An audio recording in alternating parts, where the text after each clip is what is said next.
Deer and Beer.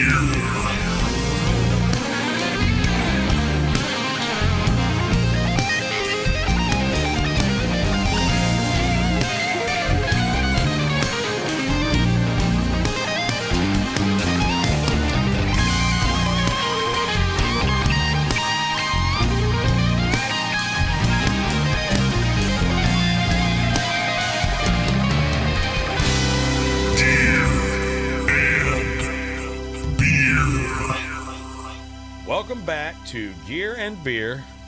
Cheers, sir. Today we have the godsend of Garland, Texas, Mr. Billy Joe Freeman joining us. Billy, welcome. Thank you for having me. You are welcome, and I thank you for having me.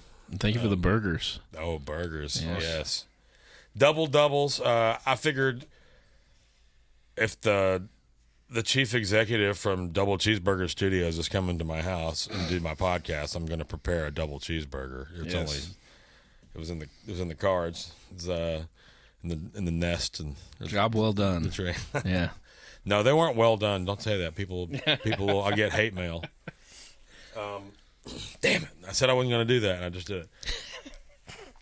So, I expected you to be Motorcycle Billy Freeman tonight, but it wasn't in the cards. Motorcycle Billy Freeman has been referenced in one of these podcasts, and I can't remember why. But I referred to you as Motorcycle Billy Freeman, which I think is funny. I'm on it a lot these days, it seems. Well, you just got a new one, did you not? Yeah. It's fun, you know? It's like a road bike now, right? Yeah, it's like a touring Okay. bagger. Yeah. Bagger. That made me think of something that Will Smith? Bagger Vance? No. I can't. I was thinking. You said bagger. My brain heard bugger, and I was like, British movies. I'm doing great. I woke up. I played a lot of gigs yesterday, and then I didn't sleep for very long, and then I woke up and I played golf today, and then I had a double cheeseburger, and so now the brain's kind of just like, yeah. if this is the hamster wheel, we're on rotisserie. So you guys are just kind of getting back to things a little bit, right? Or hopefully. Yeah. We've kind of started playing a few shows here and there, and trying to get back to normal. And it seems the people are ready to come back and see some shows. Are you still rocking the offset the straight-on double kick with the kind of offset rack look? No, I'm just doing a single kick. Oh, okay. Did you change the kit? The kit's staying the same. It's still a Keystone? Or? No. This is a Ludwig Classic Maple. Oh, okay. That's what I meant. Because the red and black one, that was the Keystone. That was Keystone. Right? Okay. This one's Classic Maple. 10, 13, 16, 18, 24. But yeah, Ludwig sent me a new prototype double kick pedal. Oh, cool. So I'm trying that this year. And makes dope. everything a little more streamlined. You know. Yeah. Totally. Two kicks looks awesome, but yeah, right. I understand. I was able to get away with it for several years, so hey, that's cool, man. You did it. Yeah. Now you don't have to worry about not ever having done it. Yeah. That kit for listeners, Billy and I are from the same place. We used to live together. We had a jam session almost daily, and we had a music room that we referred to as the Vista Lounge or Club Vista West. I think it was the Vista Lounge was located inside of Club Vista West. Oh, that's right. That's right. So.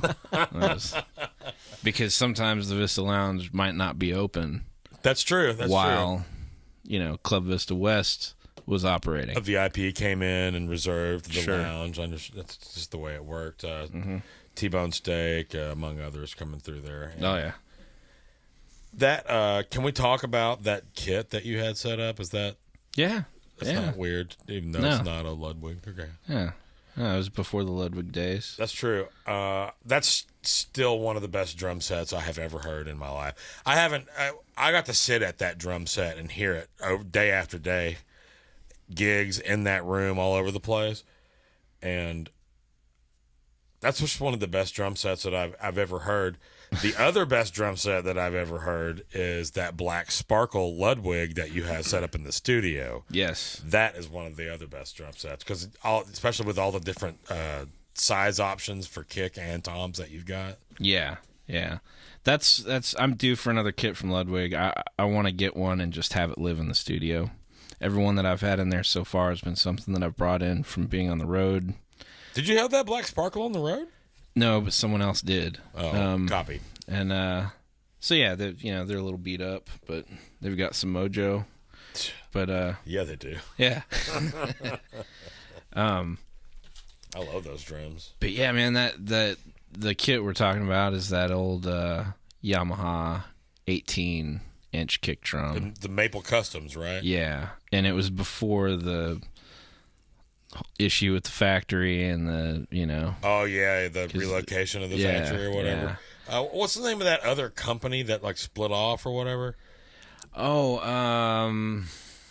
Something with an S. I think you're right. It'll come to me. I won't be able to come up with it. Yeah, but they folded, I think. No, they definitely did, but they split Sakai. Sakai, that's what it was.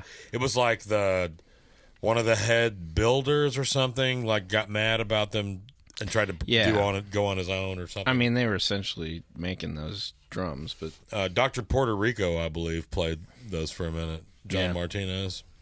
And I only bought that kit because JT had a kit that he pretty much had that same kit. Yeah, that kit threw down too. Yeah, and he used it in a lot of different situations around Dallas. That 18-inch kick you used, we did those 2 sessions for that Cartwright thing that we did a while back, like a long time ago, but it was the first session was that kit and the second session was some Ludwigs. Yes. Which Ludwigs was it? Do you remember?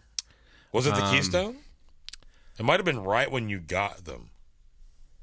Or did you play Shay's vintage Ludwigs?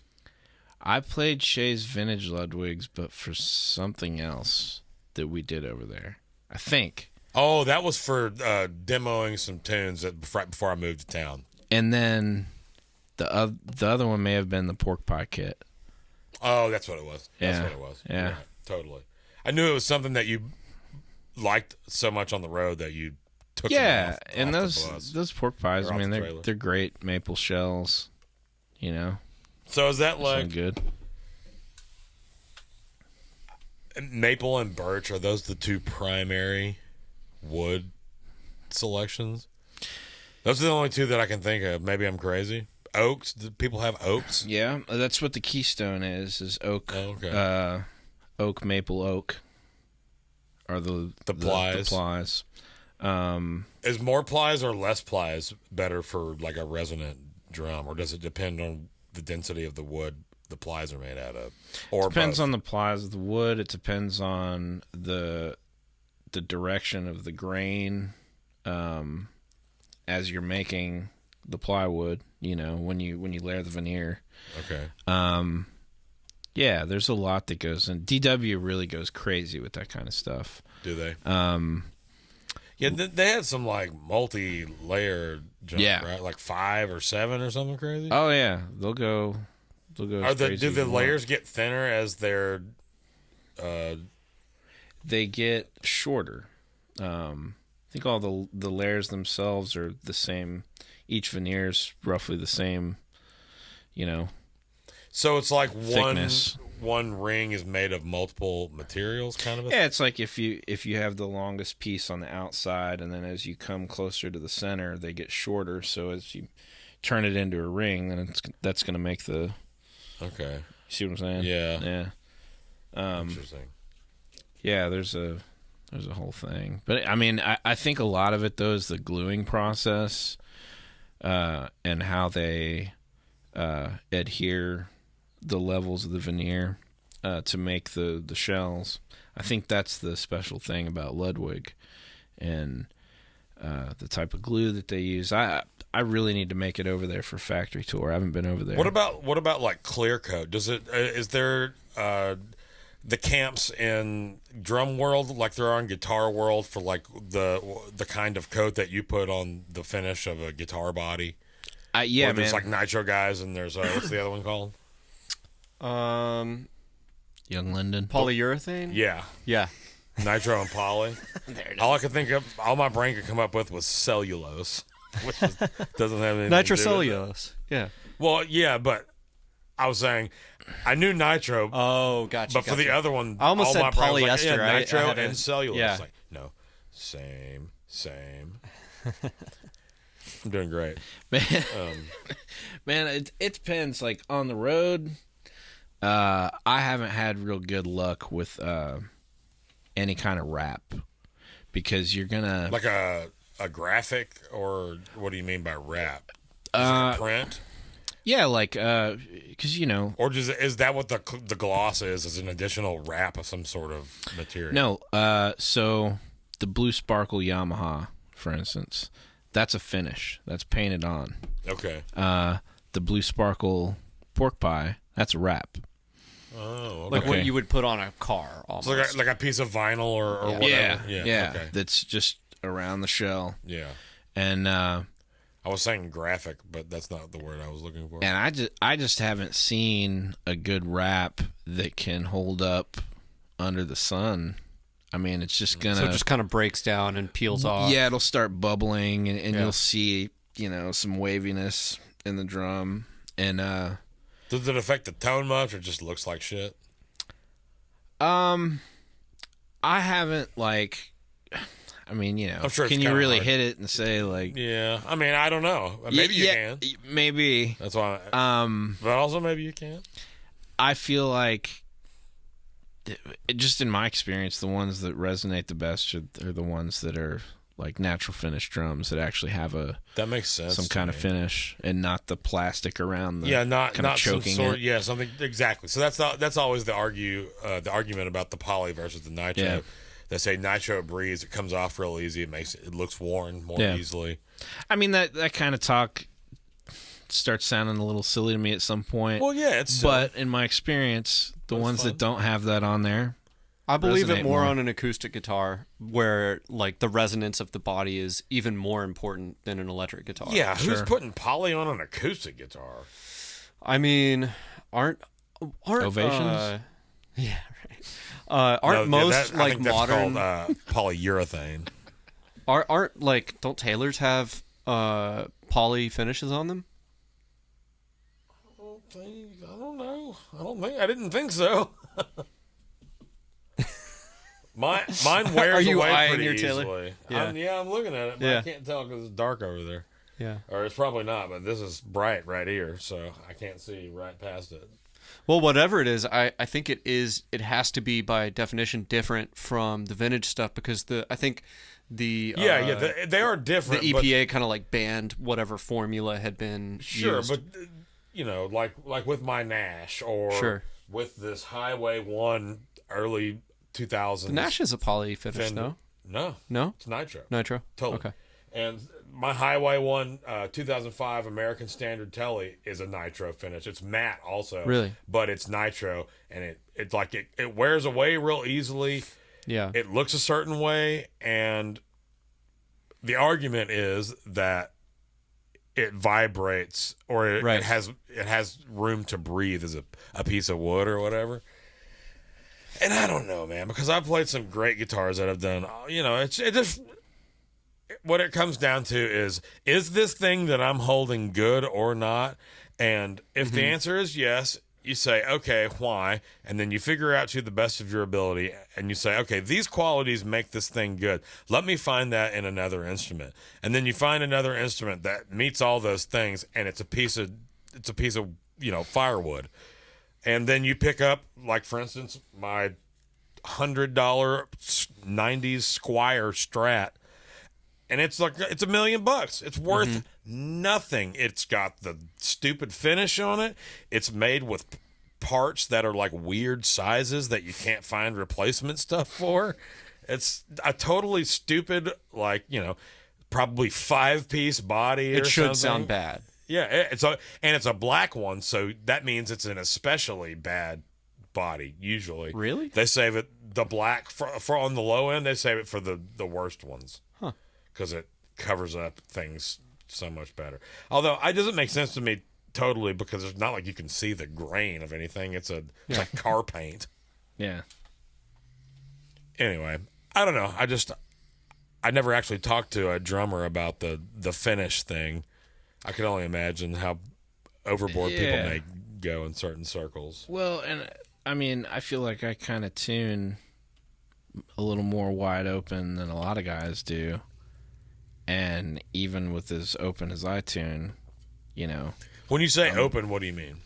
I want the drums to ring, and I like a pretty wide tuning range from like my highest tom to my lowest. I want the top to sing. Your pretty toms high. definitely always ring, and it seems like the pitch starts higher with the higher toms than a lot of like guys you see out that just got one up and one down, and they both sound the same, and they look like they're the same size, and They're they both got like thuddy. trash bags over them. Yeah. Well, man, that was the thing touring with Chris McHugh.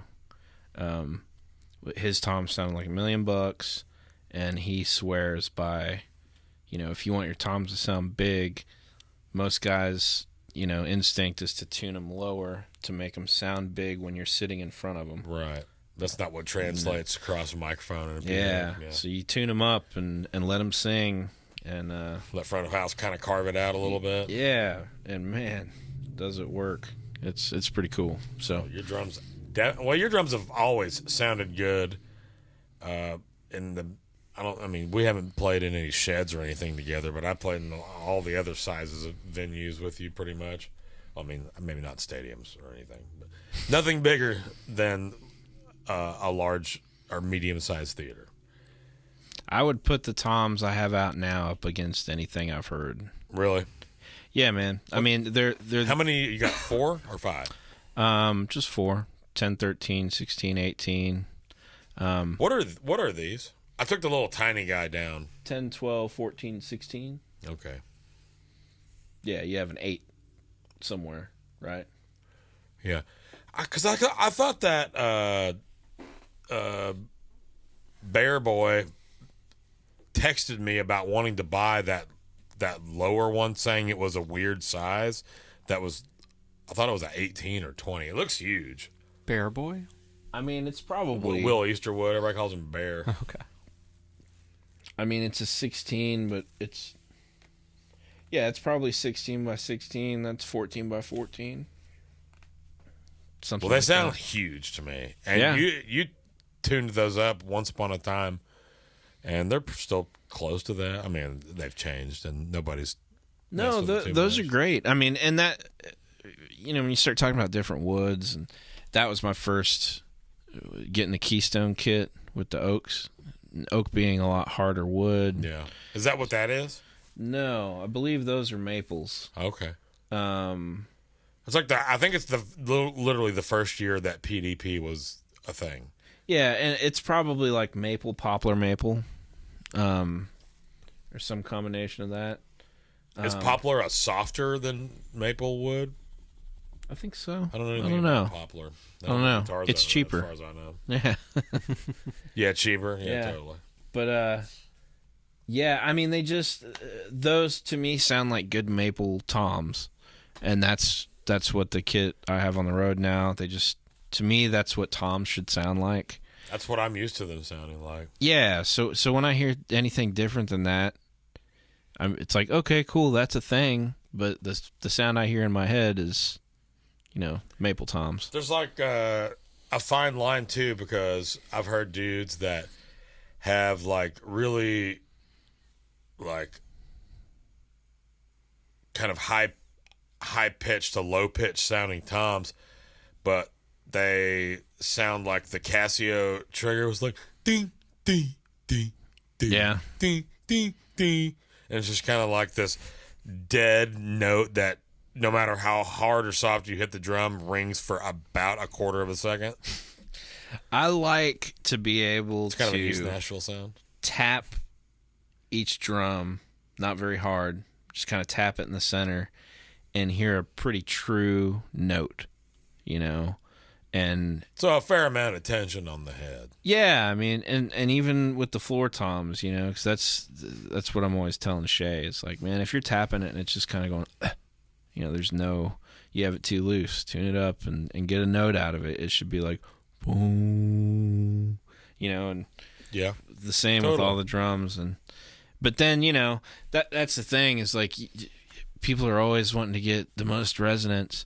And then when you do that and the toms are really singing that well, you have to have a good monitor guy, especially if you're running side fills with subs. Yeah. Because lots of times guys think they like to put little drums in the side fills to kind of liven things up.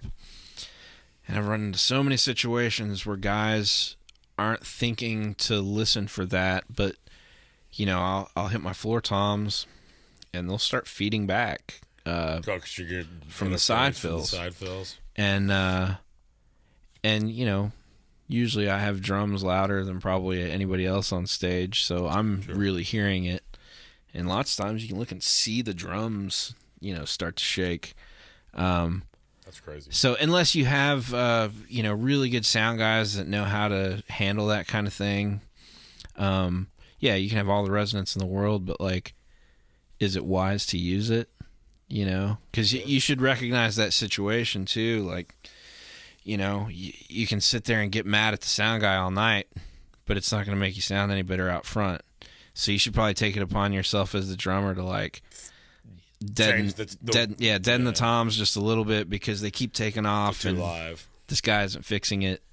I have a beef with that I need to talk about. Last night at a particular gig, the sound guy worked sound checking, and we play like a couple of songs, and something on the stage is feeding back somewhere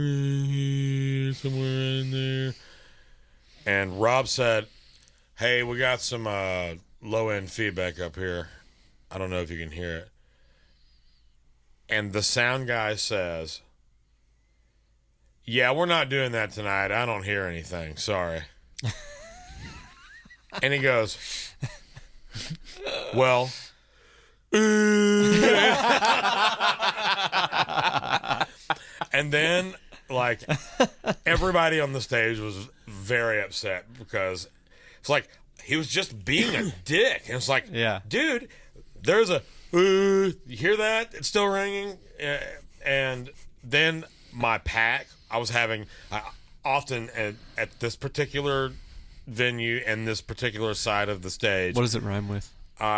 It rhymes with, and I have RF interference. 3 out of 4 times I have RF interference.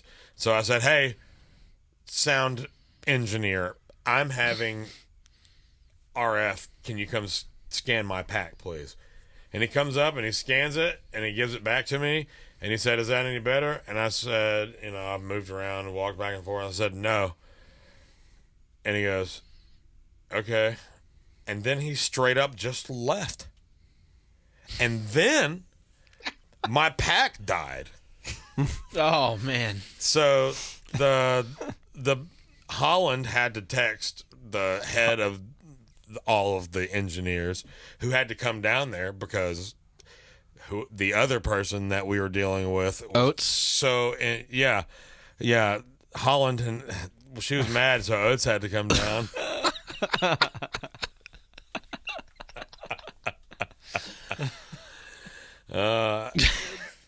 Yeah, but I just couldn't believe it. He said, "No, we're not doing this tonight." It's like, doing what, like, dumbass? There's a low end feeding back. There are only 12 notes. You've eliminated a whole one of them. Yeah. We can't play that one. It's like, oh, well, luckily it's a B. We won't play any of those tonight. In this country gig. Not a country gig. We played a lot.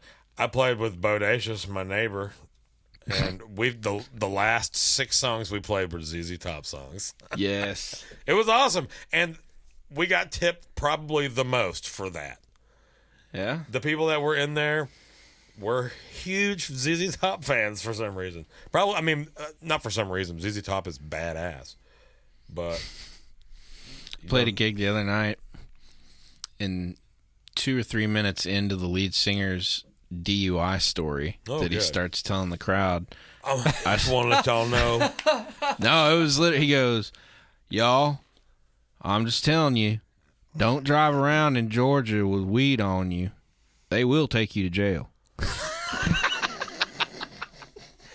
But They will take you to jail.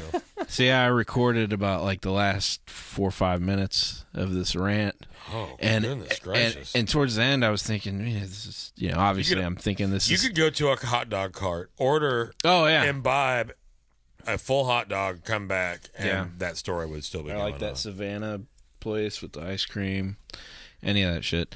No, I sat there and listened to his story. I was kind of, obviously upset. It's unprofessional.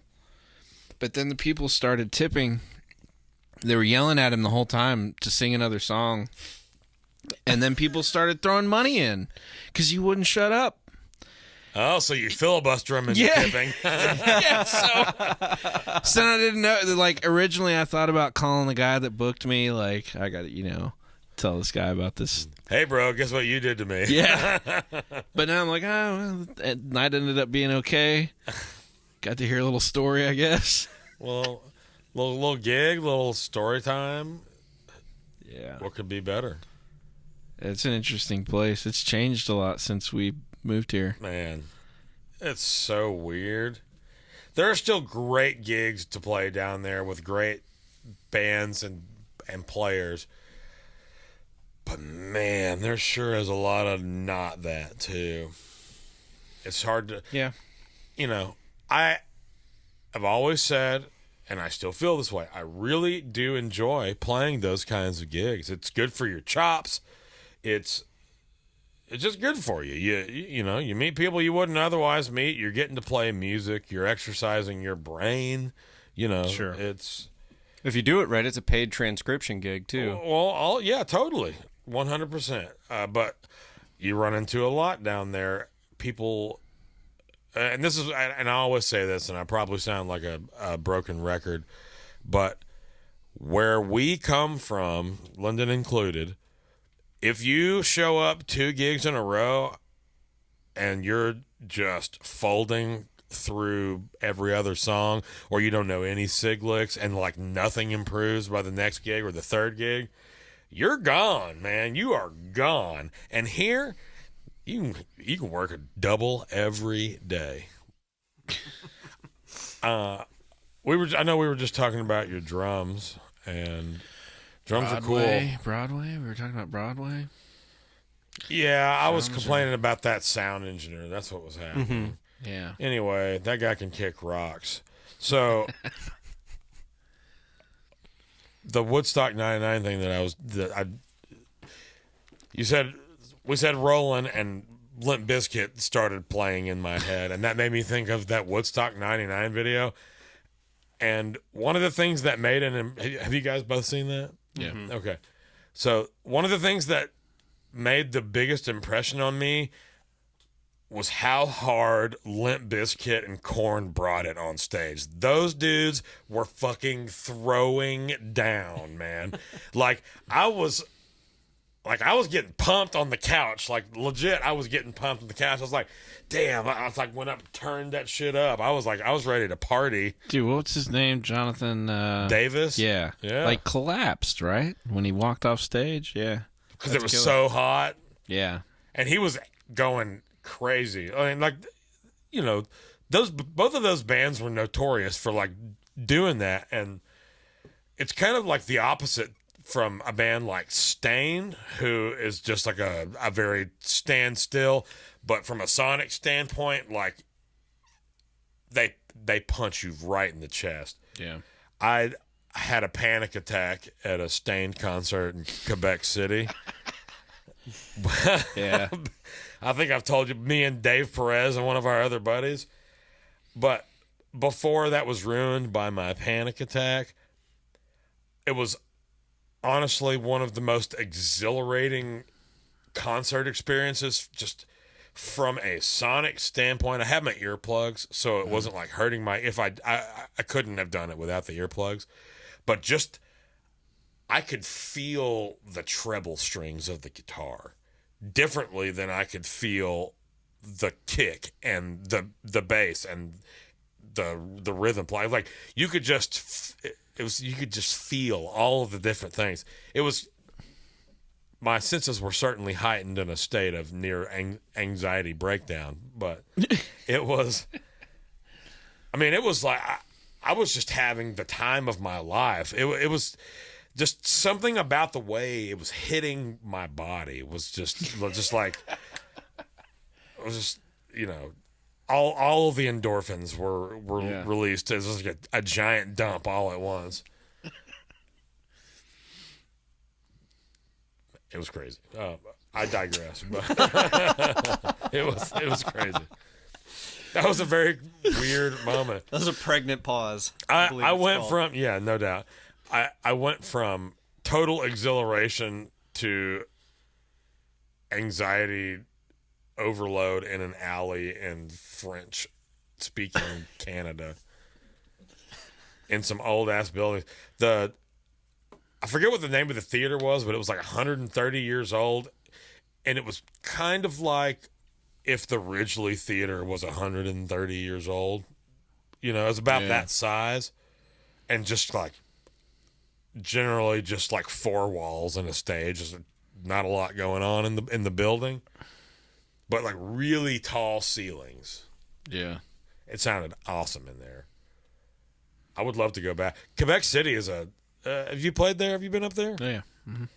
What a cool place, man. Dude. Like, in that hill, we stayed in, the hotel we stayed in, I had a valley facing window, and like, no matter where you stay, if you face the valley, you can see over whatever's in front of you, because that steep ass hill or whatever. It's beautiful. It's like you can see for hundreds of miles. Or that's how I remember it. Weather permitting. Yeah, oh, sure.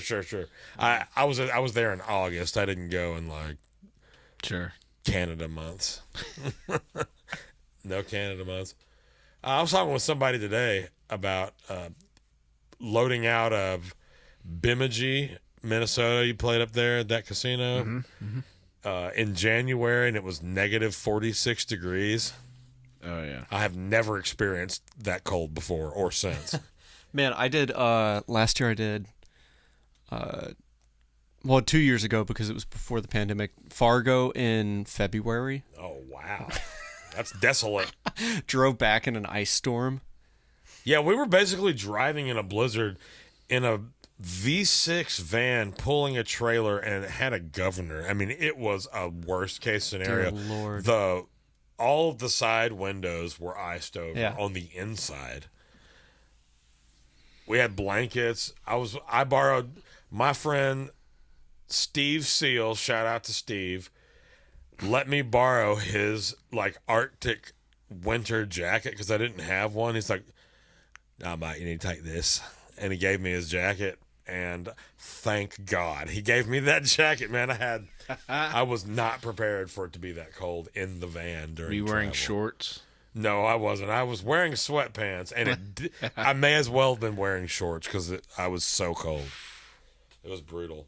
I don't know how I segued from that into that from whatever it was we were talking about, Woodstock 99 and Quebec City and Keystone series by Ludwig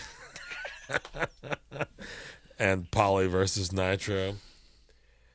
I do want to know, tell the people a little bit about your recording setup at the house, kind of your signal chain, because we've done a bunch of demo stuff together, and we need to do some more of that soon. Yeah, definitely. That was definitely the high point for the shutdown for me, was being able to come to your house and play songs all day. Yeah. Or make songs all day. Even. Yeah. Yeah, Both, no kidding. really. Yeah, I'm just running. You don't have to give away any secrets, but No. I have zero secrets. The secret Apollo songs. 8Ps. I run 2 of those. And just like usual suspect mics. Like 421s on the toms. Is that 421s on the toms, 57s on the snare. you get those spirits still overhead? Yeah, I'm using. I like those. Yeah, those are cool. And then You got a series of room mics now too, don't you? You got one of these, a 4033, a couple of 4033s. or is that a front of kit mic? For that's that the KSM32. KSM, Yeah. Or a crotch mic, whatever you want to. What's the total number of mics you have set up when you're tracking at the house? I can track, 15, 14 or 15. I mean, What do you usually do? You I mean, yeah, I run most of it, right? And sometimes Yeah. you don't have to always use everything. Yeah, just depending on like if What I'm kind of running sounds you get. 4 toms or Sure. sometimes it seems like I don't play all of them. Have you set those old school Camcos up in there and tracked any of those with all your good haven't. setup? Man, when are we going to do that? Yeah, I need to do that. You should do that, man. Those are great drums. What a cool vibe. You know what I'm talking about? Those, No. they're like 40s or 50s? No, I think they're. I know they I've have seen to them be in there. 70s. They have to be 70s. Like real shallow shells, Yeah. no bottom heads. What Right? No, what they color have- is it? Because they you have- got like they're like 8 kits natural in there. finish drums. Okay. They're like the only natural finish kit in there. Yeah, that's true. Um, Yeah, because your DWs are red or yeah, I wish I knew more about them. I bought them at Larry Morgan's for real. in Garland. You played them a couple of times, and I always thought they sounded really cool. They definitely had like resonance at different notes than a lot of toms do. Yeah, remember correctly. and those, the shell. I know for a couple of shells in particular, they're out of round, so you kind of have to, get a little crazy with the tuning to make it sound okay. So like, they don't resonate like a drum that's like a new drum or whatever. And that was really the first kit that I bought, on my own, as a, young teenager. I picked that kit up. So making the move from that to a newer kit, that had been built, you could really feel the difference on the drums. With those, like they have the, somebody stuck the old Yamaha style mounts on the sides of the drums. Apparently those old Camcos were kind of notorious for having bad hardware. So I don't know that I've ever heard or that I've ever seen another set of Camco drums. yeah, they were just they had a unique vibe to them. I thought they were cool. I really at that age I was into DWs and they looked kind of like DWs. Yeah, So I was like, cool. works for me. It's way cheaper. Are you running plugs when you track? Are you running totally? Are you like bussing effects and tracking dry? Yeah, I'm never nothing. No effects are ever going to tape on any channels or anything. I mean, it's usually I'm just tracking the channel strip. Okay. So I might color it And just you're a working little in bit. Luna, right? Yeah. Oh, I forgot. Yeah, I forgot Yeah. you were working in Luna. Yeah, I started working in Luna right. Yeah, pretty much immediately. Right? Yeah, like a month or two after it came out. So there were some growing pains for sure. Yeah. It can be frustrating at times. But do you monitor with because I mean I know in the like UA kind of monitoring screen you can choose to either track or monitor with effects like say you want compression or something. Do you monitor with any of that stuff? So that's the interesting thing with Luna is that you really don't have to run. You're talking about running console. Yeah. So you don't have to run console alongside Luna. Okay. So you just run Luna. And that was how I found that to be helpful for what I was doing, because in a lot of situations I would have, you know, a fair amount of inserts on each drum and then, you know, tom group and, you know, all the stuff you're doing to kind of get it to sound decent. And I had all that running in Pro Tools. So I'd have all of these inserts live and then bounce back over to console and arm all of those channels to record. And the second that I did that and it activated the unison pre's, it would take up all the DSP. Right. And then, and that would cause it to bog down and do a bunch of weird stuff that you don't want to have to deal with. So, you know, I would have to go in first and disable all the inserts in Pro Tools and then arm all the tracks in console, track what I'm going to track on, you know, unrecorded. I mean, it was just a long process. Yeah. And a bunch of back and forth sounds like. Yeah, and so with Luna, it just solved all that. You know, hit record, you record it, you're done, and you can immediately hear it back. It sounds like $1,000,000. Yeah. And then there's the, you know, the tape emulation that's kind of woven in to the framework of Luna, and it doesn't take up any extra horsepower. You know, so Interesting. it's and all of that stuff sounds fabulous. I've started using the API summing in particular, and it's just one of those things. It's like you don't have to do a lot. You just add it, and it's like, oh yeah, that sounds better. Yeah, every time I've heard, since you got that particularly, every time I've heard something that you sent me or that you sent Rob, it sounds like the finished product. Yeah, and that's cool too for sending clients a quick, good sounding version of the stems, you know. And so lots of times, you know, they'll opt to just you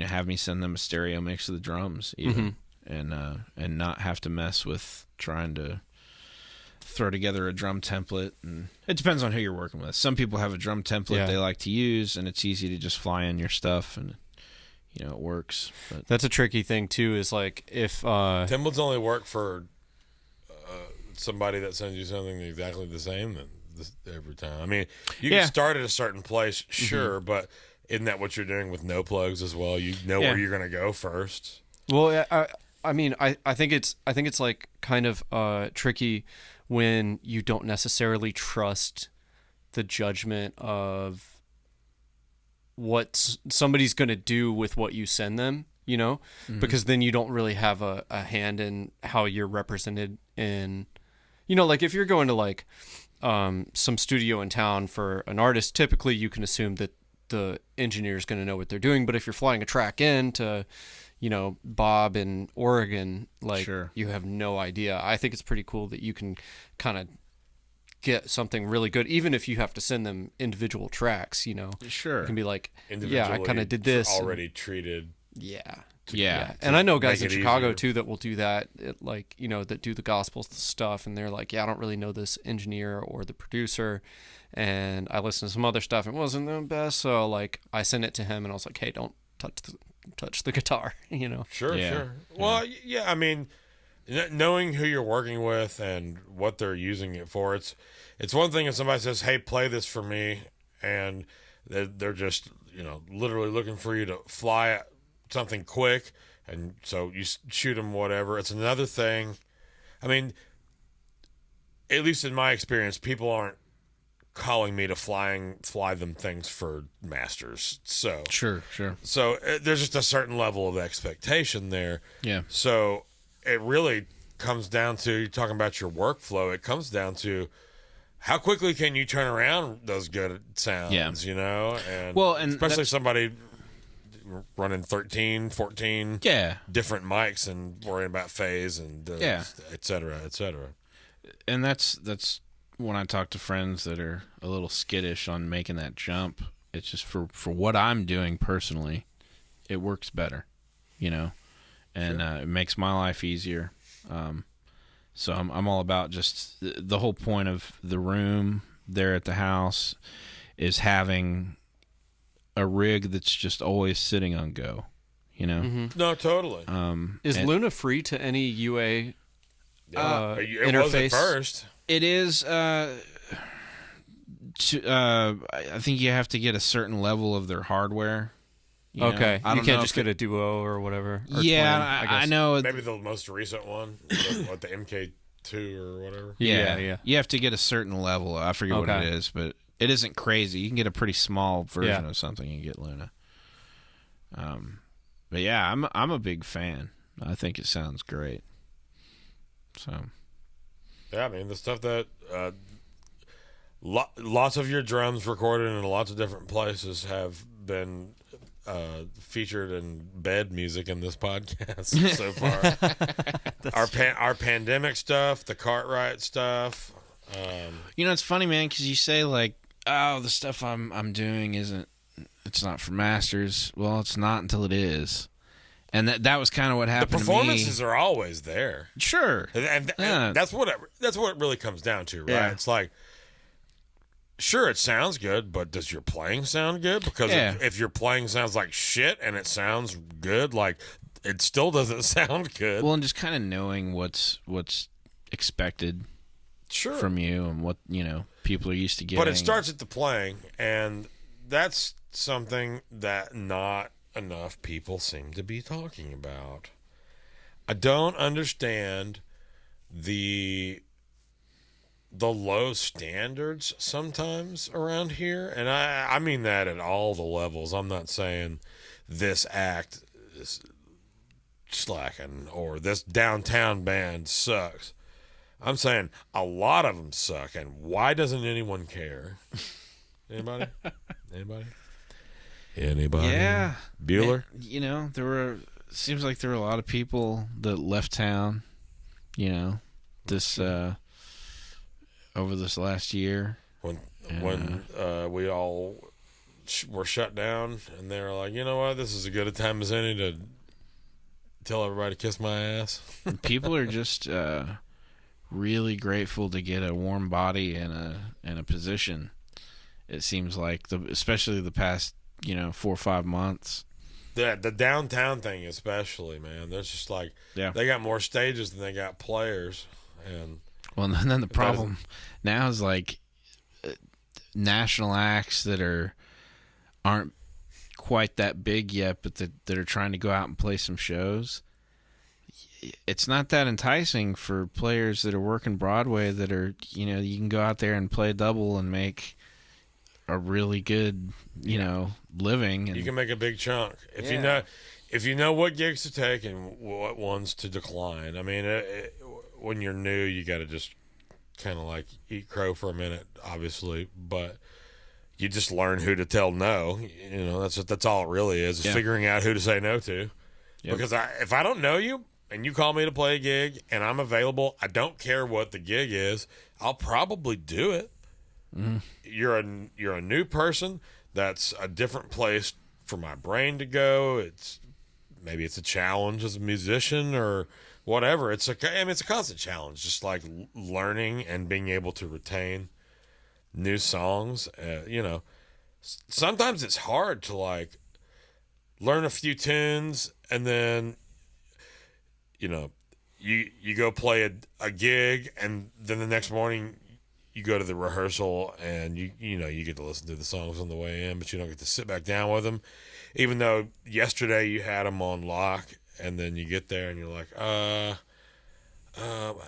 how does any of this go? Yeah, like, yeah, there's a lot of that, and like I get it, I've been there, but the amount of, or rather the threshold for what is acceptable these days seems kind of low. It's weird, man. It's halfway unfair because we're in an environment. what's different about Dallas is that, you know, you get a new gig in Dallas and they send you a song, or, you know, back when we were doing it, Sure. they send you a song list and a CD or whatever, and you learn the stuff, you show up prepared, and there's really no gray area. Right. It's like you either learn the shit or you didn't. Yeah. Well, here, the amount of stuff you have to be prepared for is so much bigger than what you're actually capable Or of like a doing. dude will Totally send true. you. The other day, somebody sent me 200 songs when I Yeah. asked for a list, and I mean, yeah, I know a bunch of the standards, so I knew a lot of it. I don't think we played 20% of what was on like a set list worth of that list. They That's kept what, calling like you know, David Bowie deep cuts and stuff. Neil McCoy did that to me. You know, Oh, really? He wouldn't commit to. I was like, man, just give me a few set lists from different nights. And they're like, no, here are all the songs, and it was like close to 200 songs. It was like, well, I guess I'll chart out all of the songs I know that he's doing of his, and just get tempos on everything else, and kind of Go from there. yeah. And I mean, Kind of dangling you over the fire. yeah, but you know, I think for people who didn't, you know, we had a strong scene to come up in Very. Dallas. It was. I mean, There are a lot of people that move here that didn't have a scene as much. So when they're arriving, or any scene at Yeah. all, they're like the only person in their town. Like, oh my God, you're so good. Well, you should move to Nashville. yeah, well, and they come here with that big fish mentality, and they haven't even cut their teeth in any kind of scene yet. They're just showing up in Nashville, and they're like, I can play, I'm ready to go. Not only that, and then people are dumping booze down their throats, and Well, and then yeah, if you're looking at it from their perspective, it's like, you know, you're expected to know 1,000 tunes or whatever it is, you know, with how many people are calling every weekend or whatever, the kinds of requests you're getting here. these days, the with the advent of the big shared Dropbox folders, whoever pays for that or whatever, like, pretty dope. I mean, that's great, man. For somebody throws 40, 50, 60 bucks in the jar and says, hey, and one person on stage is like, yes, I can sing that song. Do you guys have charts? And everybody says yes. And Yep. even if you don't know it, the one person that knows it can be like, it kind of feels like this. You know, the sig lick is Yeah. or whatever. Or you listen to the And first then 5 seconds of the song. You can get through it. It can resemble the song to a certain extent with the melody and the words, which is all that really matters to the people that are requesting the songs. They're not requesting it because they want to hear that guitar riff and the tacit between first chorus and second verse. They're just those certain things, man. It's like if you're showing up to a gig and you're folding and giving me the wide eyes on Chicken Fried, it's like, bro, you know you're gonna play Chicken Fried, you know? Sure. Or it's like or Neon Moon. If you don't know how that goes, it's like, Man, bro, chances are we're playing Neon Moon. I think that Like- we like I think that all three of us didn't realize how special the Dallas scene was. How I mean, fertilized for me at least, that soil yeah. was. I mean, I went to musically. Chicago, and Chicago has the same thing, just in a slightly different way. But you know, then you go somewhere like Nashville, and it's not like there's bad musicians in Nashville. There's amazing There's a bunch of musicians. great musicians Yeah, in it's Nashville. crazy. And they're But- all too busy. It's kind of like going to Walmart, though. You get the full spectrum of humanity. If you go play on Broadway, you probably get the full spectrum of musicianship within the city, you know? I feel like that's a skill, though, you know, just back to learning the songs and the level at which you're doing that is a skill that you're always kind of sharpening as you do. And, Yeah, and retention of just knowing the popular catalog. Yeah. Essentially, well, and then comes the thing is like if you have the player that does do all of those things and they go to these gigs and then they find themselves, wondering what's the point And you may ask yourself. when the 4 or 5 other people on stage didn't do their homework. Yeah. Why am I here? Yeah. Why am I trying to play this Sidlick apparently, when the singer is just starting with the first verse? And Why am I the only person here trying to do this? Yeah. Right. Well, apparently Robert Miller will let everybody know on the talkback mic. oh yeah, That's true. loudly. I've been at that gig. You are listening to the Gear and Beer Podcast. Today's episode is sponsored by Bobby Jam's Kitchen. Want to take your home cooking to the next level? Need new recipe ideas or meal inspiration? Like, follow, and subscribe to Bobby Jam's Kitchen on YouTube and Instagram. At Bobby Jam's Kitchen. Cook your food and eat it.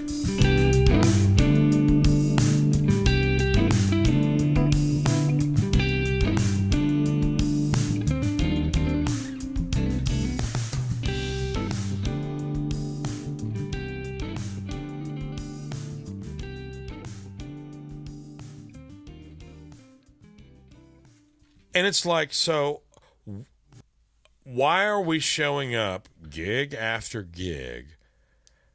And we play these songs, and we played it real bad last week, and the week before that, and the week before that. But this week, well, no, I didn't learn it for this week either. This past Sunday, I played a downtown gig with someone whom we both play with. And the bass player that was on the gig was the only one that wasn't on ears. And he's like texting, looking at his phone, reading every chart, doesn't know any songs, with the exception of Chicken Fried, And at one point, I mean, he's just like, he is dropping bar after bar of wrong notes in songs, and he won't look at anyone. He won't look up. And so I went over to the talkback, and I don't typically curse a lot on this show, but this podcast, but my words, and I will omit names, and I said, "Sir, if you don't tell this motherfucker to get off his phone in the middle of songs while he's dropping notes, I'm about to lose my shit on him all over this stage in front of all these people, and then I'm leaving." And Yes. that will be the last gig he plays with us. But, I mean, 4 gigs in a row. All the same. No, it's an older dude. It's a dude who should know better. Plays real loud. Can't possibly be listening to anyone Why is this dude else. getting called back for the gig? Because they need bodies, man. Yeah, Yeah. sure. They need bodies. And this particular person doesn't have the biggest net to cast. Mm-hmm. So I've been trying to, as Billy has, bring like actually people who can play into the fold and try to encourage this particular singer into doing the thing a little better and like pushing the joke and like really doing the songs and knowing when to do your thing and when to just like, Right. okay, these people don't care. What can we do to make them care? What Friends in Low Places? Is that what we need Instead to of treating it like an artist show. Instead of being like, okay, let's do this moody and brooding song that I wrote 16 years ago. Or whatever. And I'm not, it's that's Or 10-minute that's a complete DUI story. Yeah. It's a complete exaggeration. And he's generally likable and people like him and he's got he does well. But Billy and I have kind of been helping push this in a direction that it could easily go and become lucrative, and the people that are showing up on some of these gigs, like, this is not the first time I've had to be like, him or me. Well, and the And I'm serious, I'll do that. the guy leading the group is perfect example of, he came from zero scene. Touche. You know, this is his first time trying to figure this all out, and as a lot of artists do, you know, he can take things pretty personally sometimes. So it's been that can be hard, just getting through.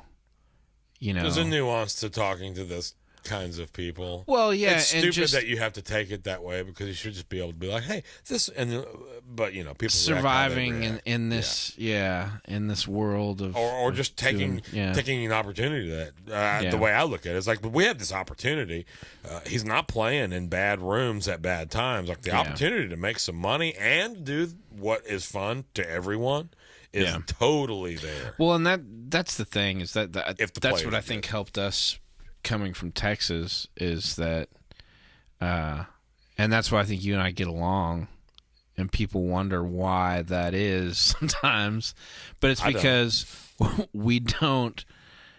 I don't think twice about you being forward about the way you feel about something, whether musical or otherwise, and I think people are a little more afraid of that, and are taken aback by being upfront about, hey, this isn't happening, do something else. Yeah. You know? Well, and there certainly is a way to go about it that's cool, Tactful. and and a way to go about it that's not cool. And I'm sure I've been guilty of doing it in a not cool way, but I honestly try to, as much as I can, when I have to do something like that, be like, hey man, you know, it's a compliment sandwich, you know, it's, here's something good, here's what I want you to work on, and you're doing this great too. Or whatever. Well, and the tough spot lots of time, and that, but if you're eating shit and you made me mad, you're not going to get the sandwich, you're just going to get the meat upside your head. the thing for me though is that, and it's helped me personally just to kind of deal with things and learn to be a little more zen, I guess. But because Howard Motorcycle Maintenance and Billy Freeman. Yeah, see, that helps too. But being a guy that, you know, most of the time I've lived here, I've had a gig, so I'm not down there as much historically. I have been over this last year, so I feel like I can speak more on it. But no, historically that was the deal. So any situation I was coming into, it was as a sub. And then in that case, it's not really my place to... Yeah, you just kind of do the thing and shut up, and if you hate it, you just don't do it again. Yeah, yeah. But man, is it hard, you know, when you come from that environment where it's... You know, I was kind of raised to, like, not only should you say it, but, like, you know... You should fucking say it. Pardon me. But, No, you should, yeah. I mean, yeah. Curtis Randall, you know, he was manhandling me when I was coming up, telling me about, you know, when we were doing sessions, and some of the first few sessions I did, he told me, you know, if you hear something in playback, speak up, because, you know, don't sit back and think something you played is just sneaking its way by everyone, you know, or someone else, you know, whatever. Now you have to use your head about that sort of thing. Like, you can't be like, nope, guitar's wrong, redo it. Yeah, with the client right there, and you're trying to be snappy about everything, you know. But garage door. Hey, this is a high-level production around here. That's security. Security's home. Security, I need a beer. I don't have any beer. This is the last one. I'm sorry, continue. Manhandling. But yeah, you know, when you hear things like that it's always wise to speak up and let it be known that, hey, you know, that's there, whether it needs to be fixed in post or if you want me to go back and redo it, but just kind of find a way to let people know, you know, that you're aware that that's not happening, or that it could be done better. And yeah, man, because people, if they think you're laying things down and you're okay with that performance, they just won't call you. Right. It's not about trying to, groom every player you meet. They're enough out there. Can you do it or can you not do it? Yeah. If you can't do it, you are going to disrupt our otherwise perhaps efficient workflow, and we're going to be here another 2 hours or whatever. And like nobody wants that. That comes to live rehearsals and just like having to go to a cover gig. It's like, if so and so is going to be here, I know that they don't know these songs, so I'm about to go and have to work to drag everybody through this. As a matter of fact, I don't think I'm available for that gig. Well, and that's happened for us, like over the course of 8 years of living in Nashville and us recording together pretty much from the get-go. Yeah. Over at Steamboat. Double Cheese Original. Yeah, in Nashville proper. And you're back in proper. Yeah. So we we've developed a way of doing things when it's just you and I layering. And then when you run into situations where you're dealing with clients and guys that want to be a part of that, they can get in the way sometimes and disrupt that workflow, and you kind of have to let people know, like, hey, we've developed this. This is... And that's a delicate thing because they come in, especially from a client standpoint, they come in and it's like, this is about to be the perfect moment. It's going to go exactly like I think it's going to go. And all these things that I'm hearing are perfect. And then you take it to whoever's tracking it. Let's say, us, for instance. And we're like, this is great. But what if we... And then you're like, oh, my baby? You're gonna change my baby? Yeah. And it's like, if you are enlisting the help of professionals to help you achieve whatever your artistic vision is, enlist the professionals whose artistic vision you enjoy in other aspects. Or you can do what a lot of people do and just pay a bunch of money for a name who's got a closet full of SM57s, and you can get 8 tracks of dog barking on vinyl delivered to your front step, and you can take that over to your phonograph, and you can Bluetooth that over to your SSL console and run it through an Echoplex or two and just call it a day. Really achieve that vision that you had. East Nashville sound. Yeah, man. Do you guys have any old boxes? Cool. Can we put some mics on this? Suitcases. I'm going to put my little battery-powered belt clip Marshall in this box. Can we get a couple of KSM 32s in there? Can I get one on the inside of the box and one on the outside of the box? And can you put one on my 83 Volvo? The U47. On the Volvo. Oh, yeah. That's you have to use a vintage German mic on a vintage German car. Yeah, they really like diesel. Yeah. Yeah, that's Diesel Boy, drum and bass. Huh? Get it? You get it. Yeah. All right. You don't know Diesel Boy? No. Diesel Boy's a drum and bass DJ from like the 90s, like the early 90s. At the onset of like that heavy like DJ I think I saw sample scene. Diesel Boy and Paul Oakenfold. That's what, drum and bass is Diesel Boy and Paul Oakenfold. What? Who opened for them? Dan Fogelberg and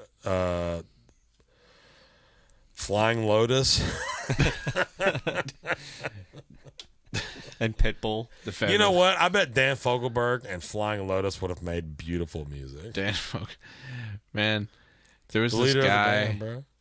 There was this guy that was on the road with Neil for a while that if you asked him what he did for No, us, Sean. he would say that he sold kids. And he would line up his little merch table, and he had these pictures of children that you could, sponsor, I guess, for, different levels of, like the... Buy little Timmy a jacket. Yeah, whatever Buy it little is. Timmy a college education. I'm trying to... What was the lady's name that was in All in the Family? She was the daughter in All in the Family. She was in all... Archie Bunker show? Yeah. I don't remember, man. Not Susan... what was her name? Suzanne Summers? Suzanne Summers. Or, no, it wasn't Suzanne Summers. Fuck. Susan Sarandon? No, that's what I was... Sally Ann Struthers. Sally Struthers. Oh, Thank you. I knew it was that's an right. S name. I forgot about that. I remember her from all of her Metamucil commercials or whatever on Nick at Night when I was I'm getting sidetracked here. Where is this story Point of going? that story is that I called that guy, his name was Dan, and I always called him Dan Fogelberg. And it would piss him off so much. And it gave me such pleasure. I've only seen one show at Red Rocks, and it was Dan Fogelberg solo with a guitar and a piano, and it was awesome. And it was pouring ass rain. I was 15 years old. See, I thought it could have gone either way. Awful. Or I was expecting... No, it was awesome, man. It was so good that 15-year-old me was able to enjoy it, and all I wanted to do was like listen to Soundgarden. So leader of the band and John Sutter's Mill were not exactly my daily playlist. I just don't know if I could have gotten on board. I was too into Dream Theater at the time. I mean, it was just great. Was it anything like Mike Portnoy, though? Yeah, except for better. Yeah. Only good? Yeah. Not a big fan of that guy. Really? Uh-uh. Couldn't tell. I mean, he's a incredible drummer. It's a different band. You know what, though? Was he in the string cheese experiment as well? I have no idea. Who? You know what I'm talking about? Liquid tension experiment? That's the... But wasn't there a string cheese theory? No, that's Or experiment? No, that's the String cheese incident. Incident. yeah, that's It's a jam band. It's yeah, it's like Experiment incident? it's like a band full of mountain people with banjos. yeah. Dorks. Yeah, it's a bunch of like skinny dudes with beards. The new and one's sandals. Humphreys. Humphreys is a good band, right? Our merch guy is really into Humphreys McGee. They're not new, but they're like fusion jam. Well, we were talking about it. He said they're kind of like the new... They would be, kind of carrying the torch from Fish. Grateful Dead to Fish, and maybe Does Humphreys is sing? like... Yeah, they do. And they're all like fantastic players. But Yeah, I mean, yeah. it's still heavily the jam band thing. But they could go and play any of the gigs that we play. Most likely, I think they're a Chicago band actually. My buddy Kevin was big into them. You remember Kevin Sneerly? Yeah. He was a great guitar player, and I think his band has done some shows with them, and he got to like get up and play with them. He's a huge fan. I've listened and not very much, so I don't really have any I think if you went information. and... Not that it's worth doing this at all, but if you listen to the records that Dream Theater's put out with Mike Mangini, he's an awesome player, and very technically proficient and everything. Doesn't have the mojo. Yeah, Mike had this rawness about him. Like, Portnoy, you mean? yeah, the other Mike. They're both named Mike. Yeah, so that's sorry. confusing. Yeah. So Portnoy. To all our listeners Yeah. out there, we're talking about the new iteration of Dream Theater with Mike Mangini as opposed to the original iteration of Mike Portnoy on the drums and cymbals. Yeah, what he said. I'm talking very close to this microphone.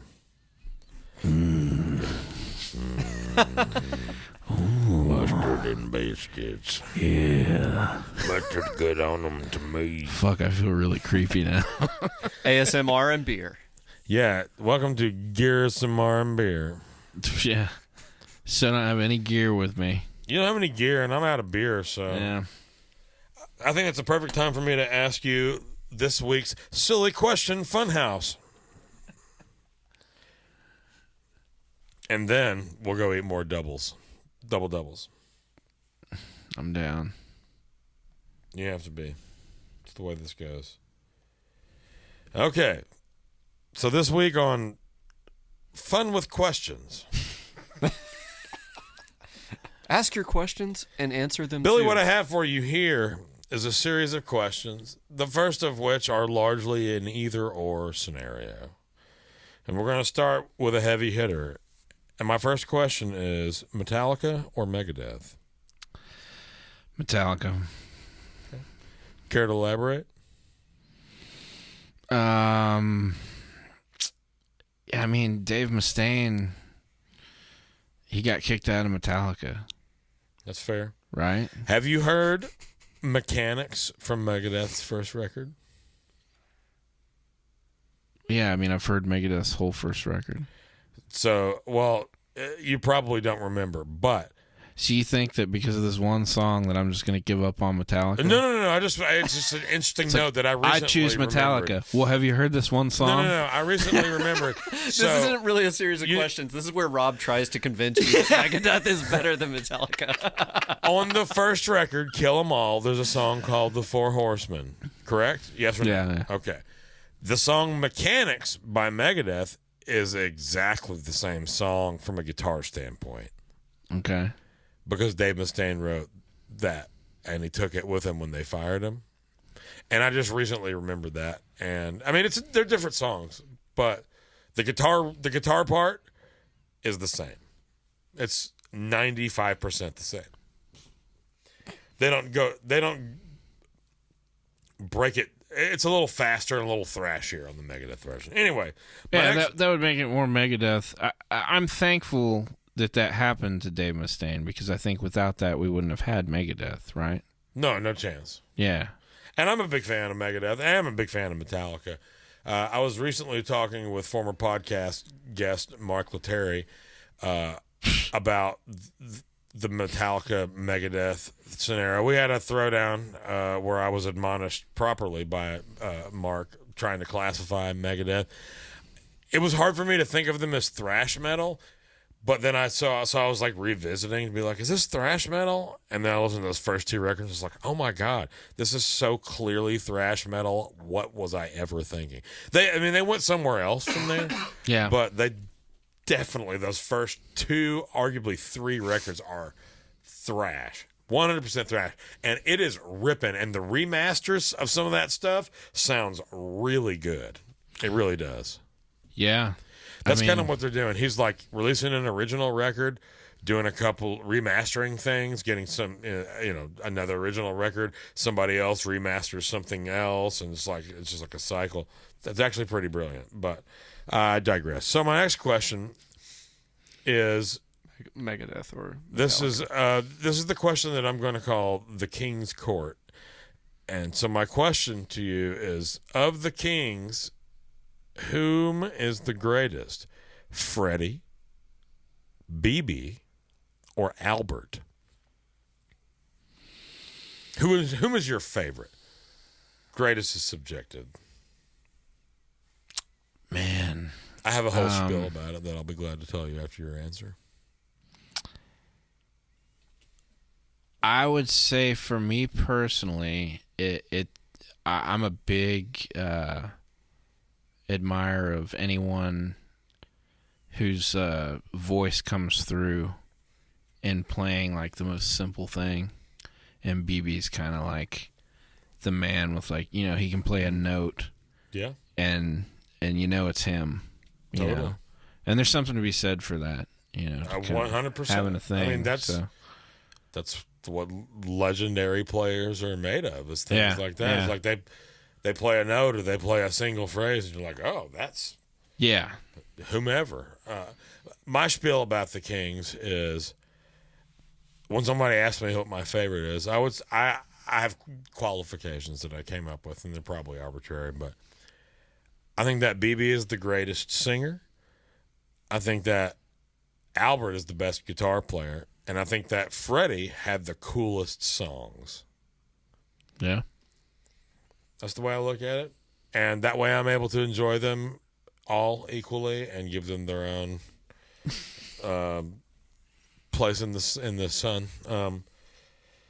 Jazz or metal? Oh, man.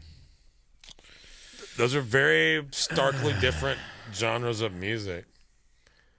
One which greatly encourages the art of improv, the other which does the exact opposite. Yeah, I mean, it depends on what you mean. It's a dumb question. It's all my answer would always be both, but if you had to pick. Well, Let's let's say like is it could I play jazz but have electric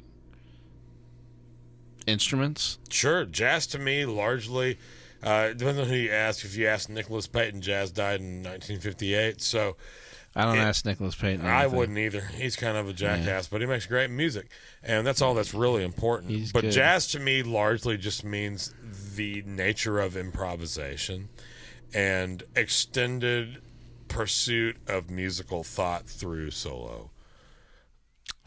I would say the spirit of jazz, for sure, I would have to choose. But sound and vibe-wise, I like a little more aggression. And I think it comes out in my playing. I like to be a little more...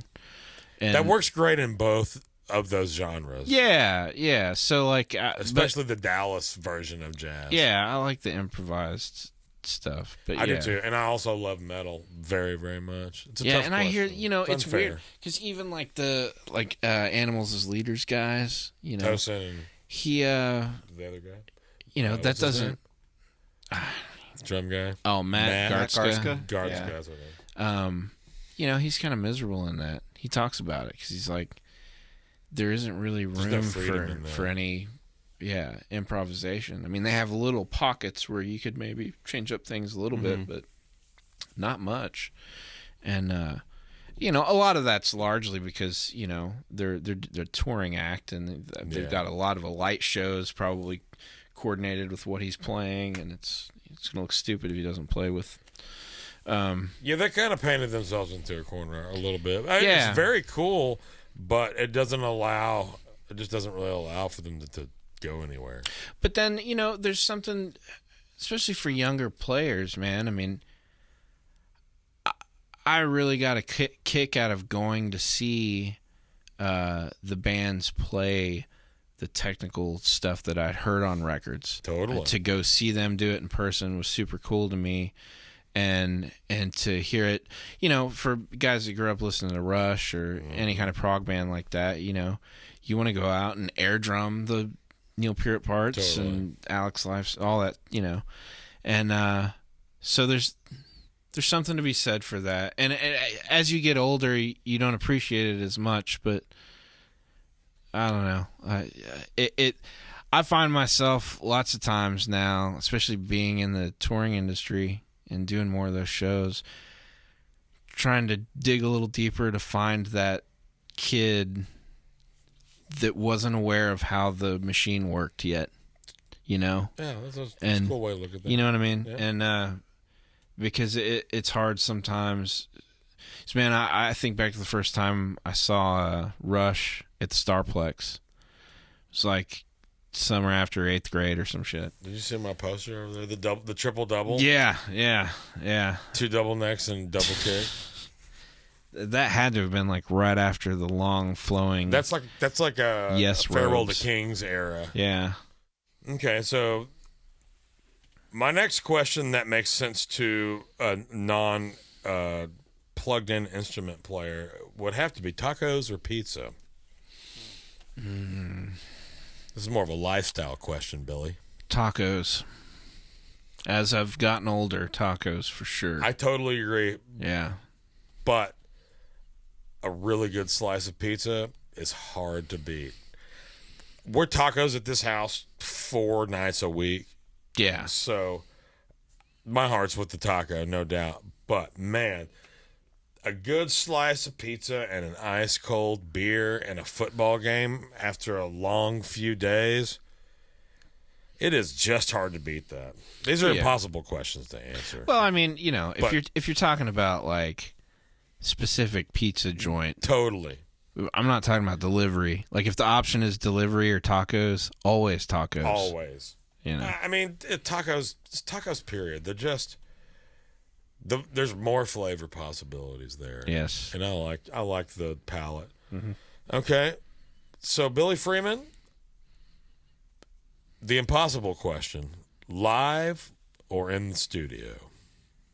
Ooh. It's an impossible question. There's no wrong answer really, or right answer. I would say from now on, studio.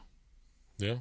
Yeah, I get more enjoyment out of doing studio stuff, and if you know, even at the level now we're doing it, I have a lot of fun doing it.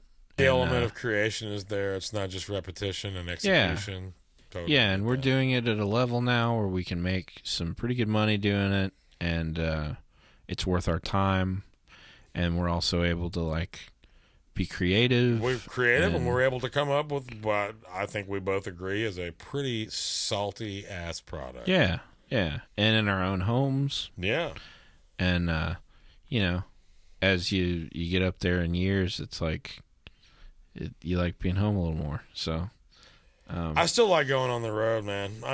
I'm not gonna lie, I still like it. I'm not sleeping in a van.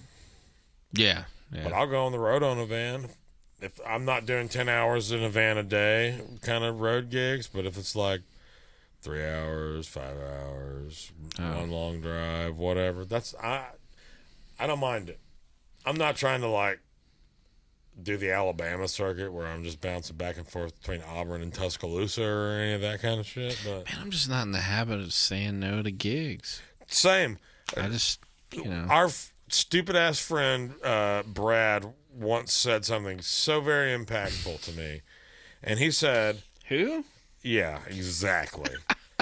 And he said, when somebody calls me to play a gig and I'm not busy, it feels like shit to say no because that person needs somebody to play a gig to earn some money, and I'm saying no for some sort of personal reason of laziness or whatever, and that makes me feel guilty, but then I get over it.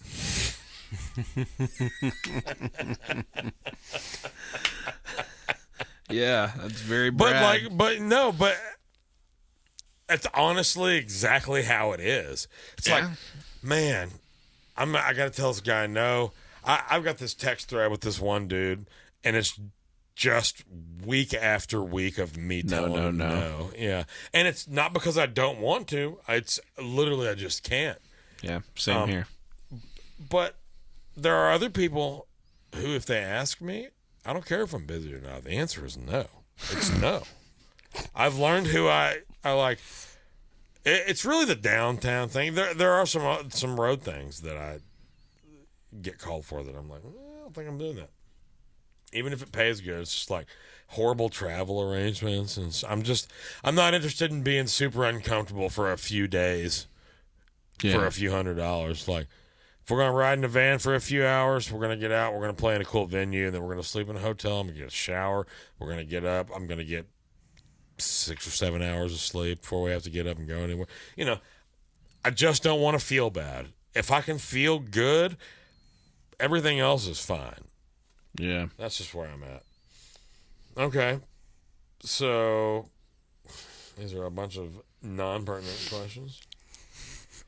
Do you have a favorite live venue that you've played at where you found yourself mid-gig and you're like, holy shit, the vibe of this place, that's what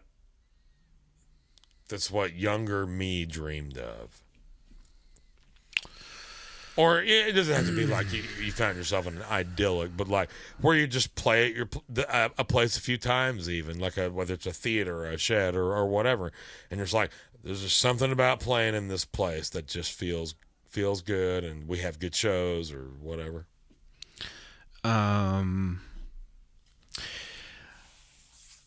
This is gonna sound really dark, or not dark, but just jaded.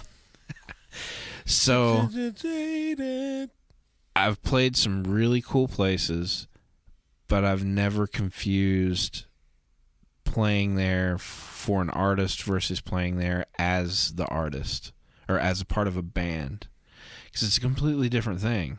No, totally. And sideman versus and member. without really knowing it, when I think of like as a kid, when you think about those sorts of things, you imagine it like, as Stone Temple Pilots, Led Zeppelin. Playing with a band and the people cheering for you.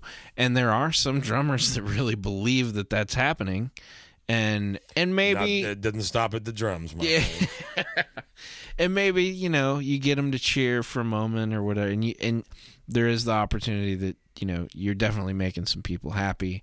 Sure. You're putting on a show. At the very least, you're accompanying one of their favorite artists singing their favorite songs, and you're bringing that to them in a visceral standpoint. So those, it's not that I'm like unappreciative. Yeah, or it's anything. not. You're not saying it's without merit. You're just saying it's not the same thing as being like, this is this thing that I've crafted with my I've crafted with my other musical cohorts, and this is our offering. And you're executing someone else's offering. Yeah, there are things like I built a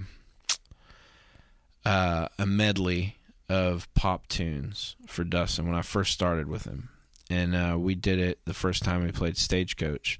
We got a write-up about it in the paper, and they talked about that specifically. That's awesome. It went over great, and it was something like he took me in the studio, and we both recorded vocals for it, and like made stems or whatever. Yeah, we crafted that together, he and I. And to take that out into these huge places and see how that goes over, that's super cool to see that happen and know that you kind of played a little bit of part in that. That's cool for sure. But it's more than a little cool. Yeah, man. It's not the same as you're not performing songs that you wrote or whatever. I understand. It's just it's healthy not to confuse the two. But there's still there's plenty of merit in both. Yeah, yeah, it's still a lot of fun.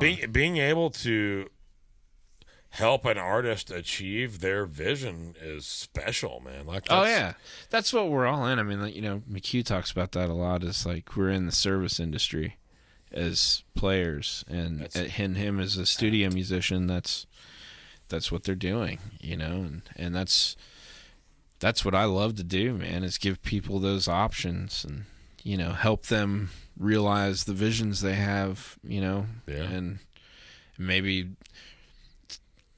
achieve some things they didn't even know they wanted, type of situations. Well, you just, especially in the studio, like we're talking about, like being able to, it's a fine line. Like this person's been hearing it a certain way over and over again at their house as they craft it, and you're like, fresh ears, and you're able to be like, what about this? And the smart person will be like, okay, do I like that? Does that make this better?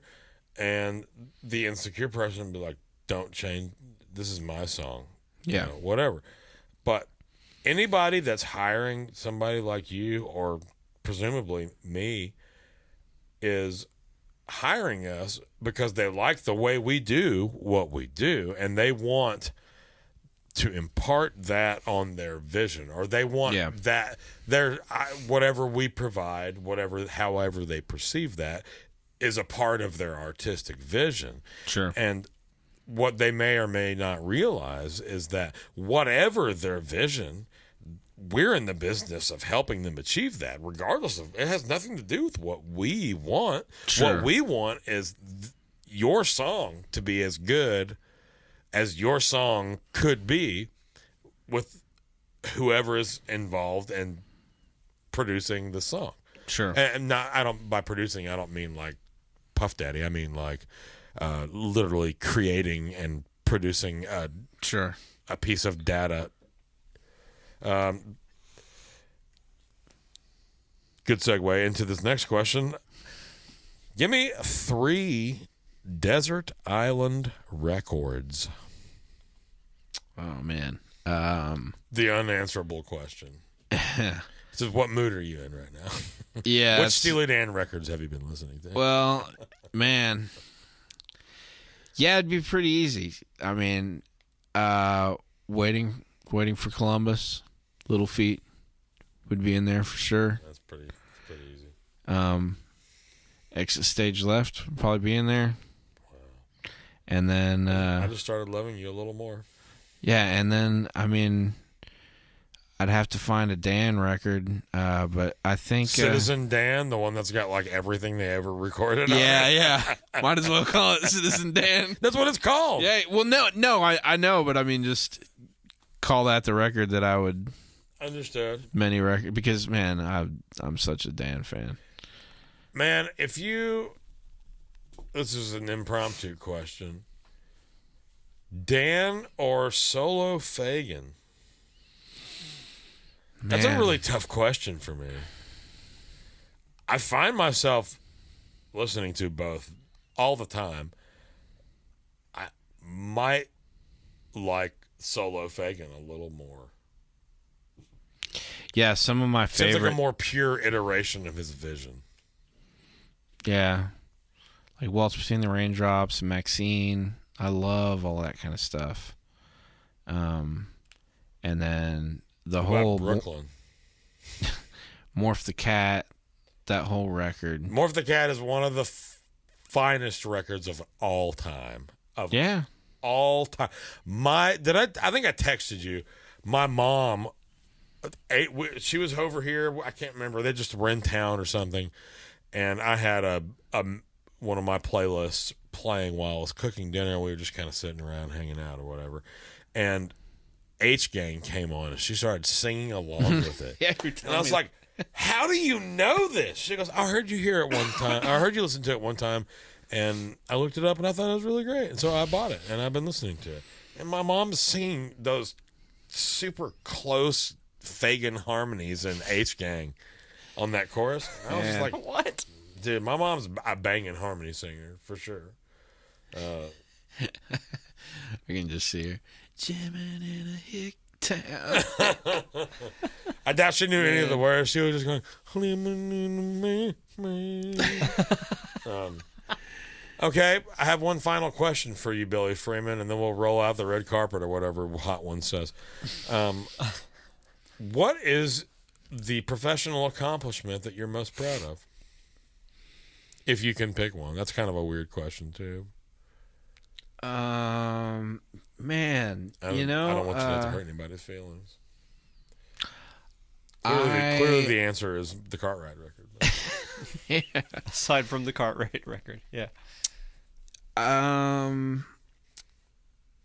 Boy, I think the thing that's made me feel the best over the past 20 years or whatever doing this, I always enjoyed like the hustle of being a musician and playing with however many different artists and all day, every day. Yeah, and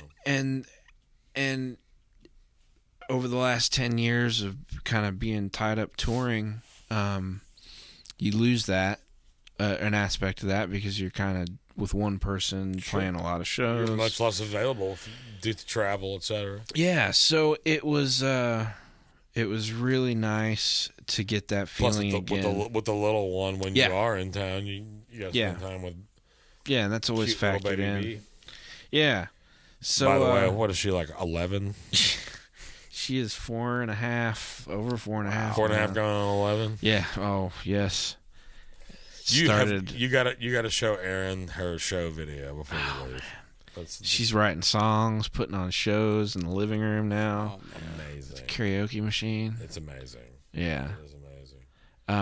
But yeah, man, just this last year with 2020, I was proud to be able to throw together somewhat of a year of making money playing music in whatever situation we were in, and Constantly changing. Yeah, and not only do that, Strictly limited for much of the year. Yeah, and fortunate enough to have, you know, a handful of jobs and be able to throw some friends some work, and just, you know, it felt like just kind of being alive again as a hustling musician. It's a good feeling to be so busy that you're like, I'm sorry. Yeah. Like over and over again. That's where I've been. And, you know, again, I alluded to earlier that I do tell people no. If there's, you know, if there's no, like, musical fulfillment of any kind, like, I almost don't even care what it pays. You know what I mean? And not only will you do yourself a disservice to that gig you took, but you will carry that in to the good gigs you've taken, and you got to keep yourself healthy. That's mentally. That's a really good way to that's look a at it. really important thing here. Especially the downtown grind, which is I don't know that anything like that exists anywhere else in the United States, if not even the world. Just how that Broadway grind can be. It can be so good, and it can be just hell, man. Oh, yeah. I've experienced both sides of it. But it's, man, you know, to play, because no shit, I've played Madison Square Garden and come back and played Paradise Park with you, you know, and then somewhere else and go play with Morgan Fairchild, you know, the next week on Broadway. And it's Morgan Fairchild. Yeah. Alexander, whatever. Isn't Morgan Fairchild an actress from the 70s? Yeah. Okay.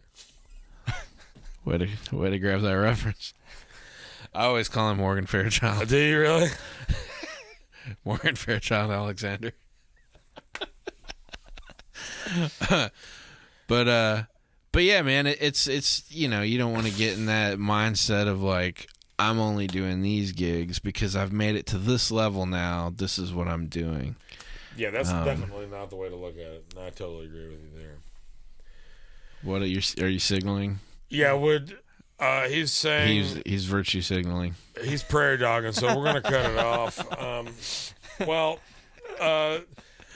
You've made it to the top of the hot ones, so nothing left to do but roll out the red carpet for you, Billy Freeman. Tell this camera and only that camera, because that's the only one we have, what you've got going on in your life. Well, I'm doing this thing called Beer and Gear tonight. I've heard of that. Someone told me that the host is extremely handsome. Yeah, it's and opinionated. Yeah, it's true. No, Apparently, that's not what I've heard. He's a big fan of Megadeth. From what I hear. I did hear that. Yeah, I've got like 4 different Megadeth shirts in my Amazon cart, and I don't know which one to pick. Oh, you know what? Double Wonderful. If anybody hasn't heard of Double Wonderful yet, go to Instagram. Is that like Double Rainbow? Oh my god! Pretty much, Rainbow. except with Steely Dan. Oh, They sell it's just this guy that makes Steely Dan shirts, and they're all like limited run stuff. So you kind of have to get in when he posts certain things, but I'm gonna put a link. They're all. I'm fantastic. also gonna buy something tonight. Yeah, it's. I've never heard of that before. Is that where? Do you know Jenny Mac? Do you guys know Jenny Mac? I don't know. She's like a piano player, accordion player, singer from Dallas. She's always got these super quirky Steely Dan like shirts on. That's got to be where it's from. Yeah, because I've always wondered, like, is she just making these shirts? She's there's amazing. this like, there's one that's like a Fagin, like a picture of Fagin with like a clock by his head, and then there's like pictures of people running, and then like an arrow to a dragon, and then Tonight we'll chase the dragon. Water to cherry wine, and then like they're like, is this the same as the shirt that you showed us earlier? Which one was that? The guy at the steering wheel. Oh yeah, the Soprano. there's There's a the Sopranos. singing Steely Dan. Yeah. That's that side. yeah, Okay, same one. that's dope. I especially need the time out of mine. Sure, that might. If I had to pick a favorite Dan song, it's probably off that record, and it's either that one or My Rival. I really love My That's Rival. a really good record. I love the. I don't know what kind of a reed organ or whatever. Yeah, I love that, dude. And then the solo. Boom, boom, boom, boom,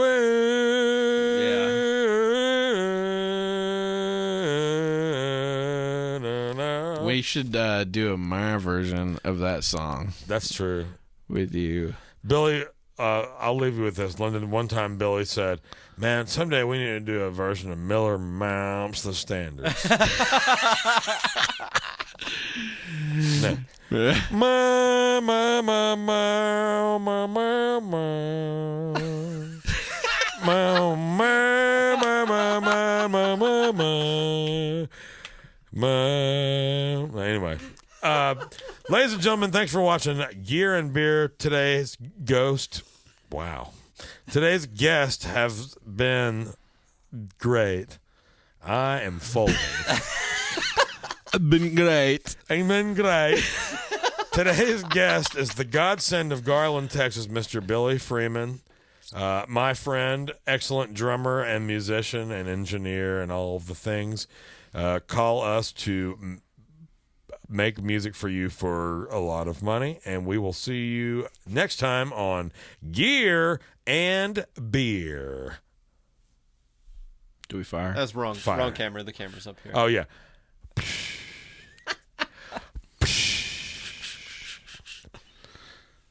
Yeah. Bye. All right. Thank you for listening to the Gear and Beer podcast. Make sure and subscribe and turn on notifications for our channels, and if you haven't already, follow our Instagram and YouTube channels. We truly appreciate your support and ask that you please tell anyone you know whom you think might be interested in our podcast about Gear and Beer to help us grow and continue bringing in great guests from around the industry and beyond. Thanks again, and until the next episode.